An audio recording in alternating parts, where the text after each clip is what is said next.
Hi, and welcome to the second episode of the RNC Podcast. In this episode, we'll be going over the UFC that happened last week between Reyes and Prochazka. So let's start off with the main card. First fight of the night was Merab and Stamen. Now, I thought this was fairly close in the beginning. In fact, it kind of throughout as well. Stamen was a very good matchup for Merab. Merab is known for his wrestling, but there was a lot of times in that matchup where Stamen had him on the defensive. The main difference from my point of view was that Merab was more active and Stamen was a very reactive. At no point did it seem like Stamen was being outclassed or outmatched. It just happened that Merab was pushing the pace. Stamen seemed a little bit too happy to just wait, and that is probably why he lost on the decision. I mean, there were a lot of points where Stamen had the advantageous position, but it just looked like he didn't want to take it anywhere. Towards the end of the three-rounder, there were points where Merab started hurting Stamen. I mean, you can see Stamen kind of got a little bit tired towards the latter half of the second round, but he was still in there, just a lot more slower than what he was at the beginning of the matchup. In terms of my prediction, I call that one. I didn't think it was going to be as close as what it was, but I did think Merab was going to take it. The next fight of the night was Jotko and Strickland. I had Jotko for this one. I was going along the basis that Jotko's got the footwork. Turns out Strickland was a lot more calmer, a lot more relaxed. He was hunting Jotko down the entire time. Jotko, on the other hand, seemed too excited. There were a lot of wild swings that he was doing, and when you watch it back, you can see Strickland just needs to do a little bit of a long guard, and Jotko couldn't get anything through. I mean, if Jotko's shots were a little bit more down the pipe, I would thought he'd have landed a lot more, but that is coming from an armchair position and not from a position of, well, Jotko. This one worried me a bit because of what I predicted. I could actually see uh, Jotko getting knocked out in this one. Strickland was landing well too many times. Next fight was Jacoby and Kutalabe. Now I had Jacoby for this one, but this turned out to be a draw, and it's kind of understandable. The first round, Kutalabe came out like a bat out of hell. Very strong start. Very strong start. But then the Kutalabe curse hit, where after round one, he's completely knackered. His mind is willing, his spirit is willing, his body says no. And at that point, Jacoby's confidence started to creep up again, and he started to claw back that fight. The first round must have been a 10-8 because Jacoby, I think, would have taken round 2 and round 3. For Kutalabe, his body just wasn't there after round 1. He just used all his energy for that. If it wasn't for Jacoby being so defensive in round 1, he probably could have taken that on decision. After that, we get to Chikadze and Swanson. Now, I had Chikadze for this one. Younger guy. Swanson's kind of at the point where he's fighting more to get paid than he is really to get a championship title, in my opinion. And it showed. I mean, Chikadze taught Swanson to keep his hands high in that matchup. he taught Swanson that he's headhunting, and when Swanson learnt that, he went and did his signature finish and just booted him in the liver. It was a short fight.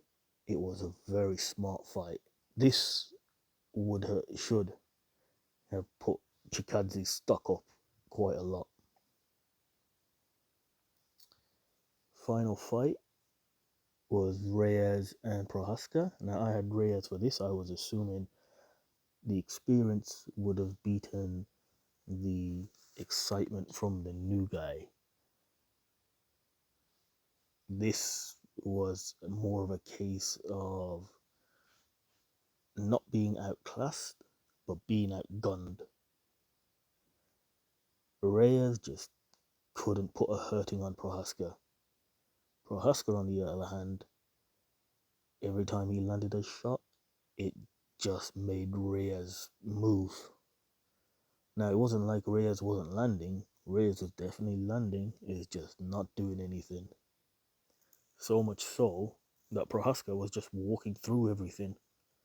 He was practically the Terminator. And for Reyes, that's a bad sign, because the guy is going to come in and you can't stop him.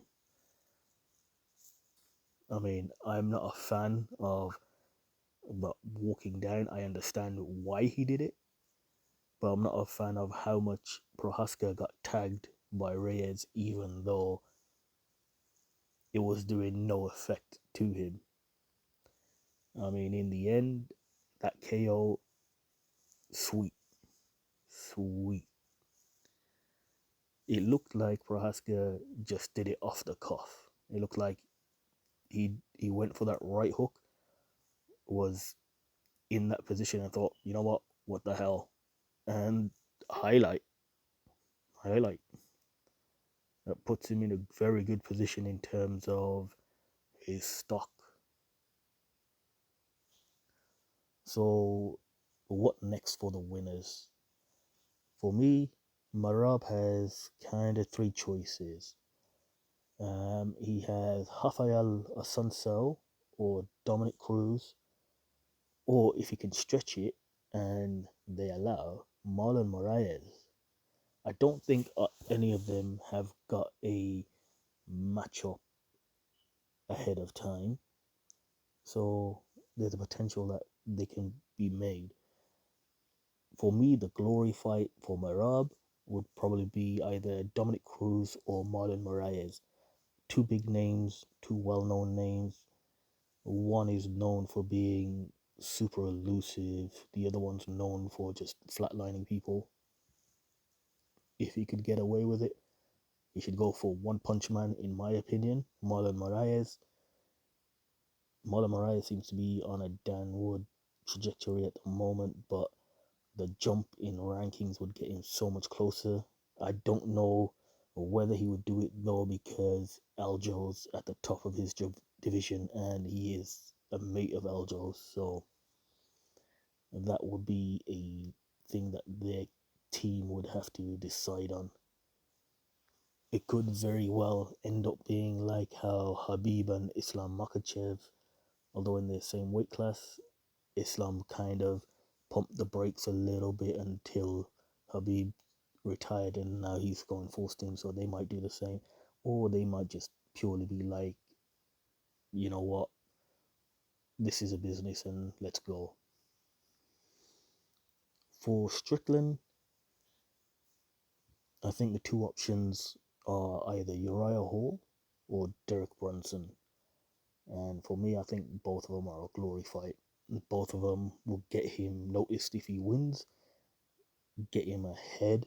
I mean, Hall, yes, he did have that matchup last week, but it wasn't really much of a matchup. Derek Brunson, I think he's free to be signed up to a match. He needs the win. Strickland can get a big jump ahead in the rankings if he beats Derek Brunson. He can stop the momentum of Hall if he beats Hall. Either way, he gets him closer to the championship. Assuming he wants the championship, which why wouldn't you? Then we would have Chikadze. I think Chikadze has two options really: Danige or Josh Emmett. I think they're the two that are free in the featherweight division at the moment. In my eyes, I think Josh Emmett might be the glory fight here, the one to get him noticed, the one to push him up further in the rankings. I mean, Danige is known very well. He's on an upward streak and he has had quite a few fight of the nights. Although I think Josh Emmett might still be a bit more notorious in terms of people knowing him more than Danige. For now, it might it is two options for Chikadze. Either way, both of them would be a good matchup for him, kind of similar to what he's already been doing, where he's been fighting a lot of. He would be able to fight a lot of strikers. I mean, Cobb was more of a wrestler, I understand that, but it's in his wheelhouse, these two.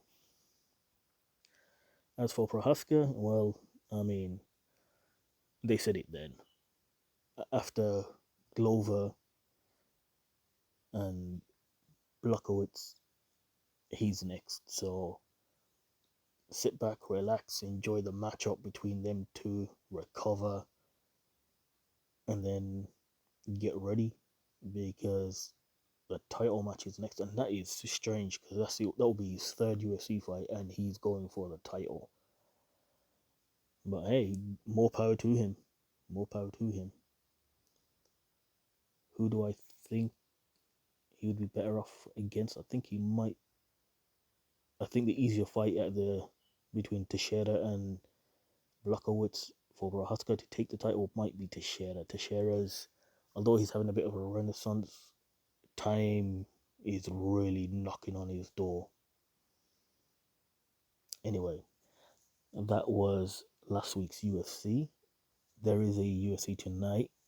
It was going to be Sandhagen and Dillashaw, but Dillashaw got a cut on his eye, so Dillashaw is no longer fighting on that. I'm not sure whether I'll review that or not. If not, I'll most likely will review the light heavyweight championship match between Oliveira and Chandler. That one, a lot of these fights are now starting to make me conflicted because I seem to enjoy the fighters on both sides. Who do I think will take it?